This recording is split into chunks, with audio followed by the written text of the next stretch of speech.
Bonjour à tous, d'être Moya. Je pensais en avoir terminé avec les grandes leçons du confinement, et ben non. Je pensais vous faire une conclusion, un de ces quatre, et finalement j'ai un peu tardé et j'ai trouvé encore une leçon du confinement. Je voulais partager ça avec vous.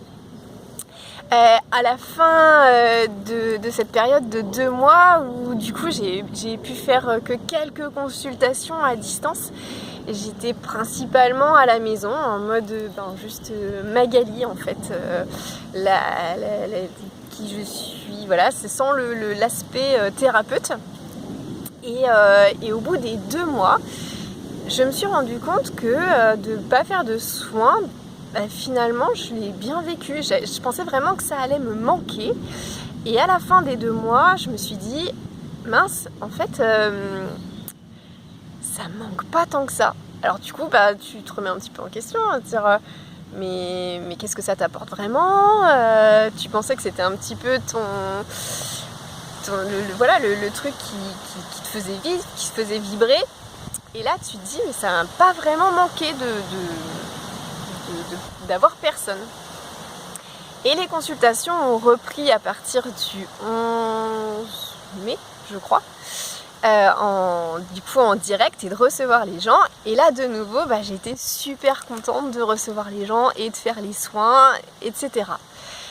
Et ce que je me suis dit au final, je me suis dit mais en fait c'est chouette, c'est à dire que t'existes pas juste pour ta condition de thérapeute et juste pour ton job au final, c'est-à-dire que tu es bien, tu es heureuse même sans ça. Et ça peut paraître très bête, mais j'ai trouvé ça super important, parce qu'au final il y a tellement de gens qui sont reliés à leur job en se pensant, trouvant indispensable, qui vivent qu'à travers ça, que pour ça. Et du coup le confinement, le fait de plus pouvoir aller travailler, de se dire mais mince, je sers plus à rien, je suis là, je suis à la maison, je tourne en rond. Et en fait c'est ce genre de personnes qui, arrivées à la retraite, c'est super compliqué, ou même si tu as un arrêt de travail, c'est super compliqué, parce que tu n'existes qu'au travers de ta facette de qui tu es dans ton job, et pas qui tu es en général. On a plusieurs facettes. Et là j'étais vraiment contente, parce que je me suis dit je suis heureuse avec et sans consultation. Et mine de rien, je pense que c'est une grande victoire. Enfin, pour moi, je le vois comme une grande victoire. Surtout dans une famille où le travail est quand même fort important. Là, ça permet de se dire non, mais c'est cool. Je sais prendre du plaisir dans les deux situations. Dans la situation où on a un job, et dans la situation où je suis juste moi, où je suis Magali, où je suis la femme que je suis, où je suis l'épouse, où je suis la mère, ou peu importe. Et dans tous ces aspects-là, en fait, je suis heureuse comme je suis. Donc je pense que le confinement a aussi amené cette réflexion aux gens, de savoir finalement quelle place mon job a pour moi. Donc ceux qui étaient pressés de retourner travailler, je trouve ça intéressant de se dire pourquoi est-ce que vous étiez si pressés de retourner travailler. Est-ce que c'est parce que ça donne un sens à votre vie, mais complètement, auquel cas là c'est dangereux presque. Est-ce que c'est parce que vous supportiez plus votre famille, donc là c'est pareil, il faut vraiment se poser les bonnes questions. Est-ce que c'est un moment de fuite? Est-ce que c'est vraiment par plaisir de ce que vous faites? Est-ce que c'est pour les collègues, pour l'ambiance? Est-ce que c'est pour l'aspect financier également? Et du coup de ressortir de ça ce qui va être important et intéressant pour vous.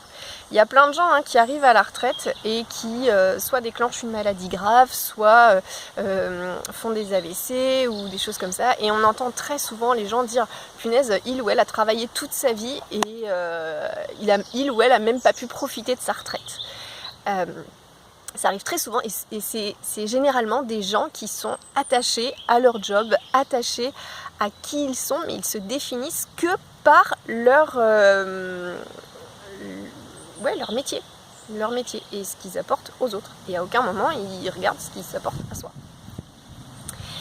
Et on a eu une discussion il y a quelques mois de ça, avec des amis, je les ai laissés parler parce que justement on parlait un petit peu de notre bonheur, de notre place. Et donc les amis disaient mais moi il me manque ça dans ma vie, je sais que quand j'aurai ça, je serai heureux vraiment pleinement, là je sens qu'il me manque ça, et quand j'aurai ça, ça ira, etc. Et tout le monde se passait un petit peu comme ça la balle. Et toi, est-ce que tu es heureux comme tu es, ou qu'est-ce que tu souhaiterais avoir pour être heureux, nanana. Et je les laisse parler, se renvoyer la balle. Puis au bout d'un moment, ils ont bien vu que moi, je n'avais pas donné mon avis. Donc ils me posent la question, mais en gros, et toi? Et je leur ai dit, mais la question, c'est pas tant ce que je veux avoir. La question, c'est pas tant qu'est-ce qu'on veut avoir.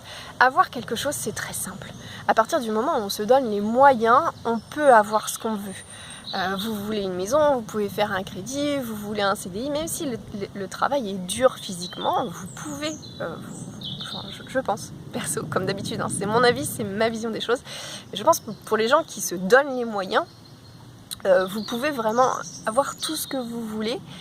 Une fois de plus, à partir du moment où émotionnellement vous êtes sur la bonne pente. Et je dis, la question, c'est pas tant qu'est-ce que je veux avoir qui va me rendre heureuse, c'est qui je veux être. Qu'est-ce que je veux être? Et là, ça a mis un froid, ça a calmé tout le monde. Et tout le monde a dit ah ouais, c'est intéressant. C'est intéressant. Et tout le monde est reparti avec cette question de qu'est-ce que je veux être, et de finalement où est ma place, est-ce que je suis à ma place, etc. Donc la question est tout autre, mais je pense plus profonde au final. Et la recherche du bonheur et le fait de trouver son bonheur va être plus accessible par cette question que par qu'est-ce que j'ai besoin, ou qu'est-ce que je veux avoir, et plutôt qu'est-ce que je veux être, qui je veux être, et est-ce que je suis heureuse avec la personne que je suis actuellement, est-ce que je suis heureuse dans cette personne que je suis actuellement. Voilà. Donc, et vous, est-ce que vous avez trouvé votre place? Est-ce que vous êtes à votre place? J'en vois assez souvent dans mon cabinet qui viennent et qui ne pensent pas du tout tomber sur ce sujet, mais effectivement, la question de leur place arrive. Et c'est des choses qui, quand on remonte un peu dans leur vie, a toujours été un fil conducteur, de jamais avoir réussi à trouver sa place dans la fratrie, de ne pas avoir trouvé sa place à l'école, de ne pas avoir trouvé sa place en amour, dans les jobs, etc. Il y a des blessures qui remontent parfois de la conception, parce qu'on n'a peut-être pas été désiré ou pas à ce moment-là. Et du coup, à l'intérieur de nos cellules, on inscrit qu'on n'est pas à notre place, ou alors qu'on arrive après une fausse couche ou quelque chose, et qu'on prend la place de quelqu'un d'autre. Et c'est pas juste à l'intérieur de nous, c'est pas aligné. Et ça a une répercussion sur les domaines de notre vie, voire tous les domaines de notre vie. Et ça, c'est des choses qui se travaillent en émotionnel. Donc c'est vraiment intéressant de se poser cette question, parce que ça peut vous suivre jusqu'au bout. Et pour les personnes qui approchent la retraite, eh bien aussi, posez-vous cette question, histoire de ne pas tomber des nues quand vous allez vous arrêter, et préparez ce que vous allez faire après, quand vous ne serez plus défini que par votre métier, et ce que vous apportez à une entreprise qui est juste extérieure à vous, a priori. Voilà ce que je voulais vous dire. J'espère que ça amène encore un petit peu d'eau à votre moulin dans vos réflexions. Et je pense que là j'ai fait le tour. Je vous referai une prochaine vidéo avec les différents sujets qu'on m'avait demandé d'aborder, qui est un peu bric-à-brac. Enfin voilà, il y aura un petit peu de tout, il n'y aura pas forcément un thème. Et puis peut-être une conclusion de tout ça. Et voilà, on verra comment ça s'annonce. Je vous souhaite une bonne journée, je vous dis à très bientôt. D'ici là, prenez soin de vous et faites parler vos émotions.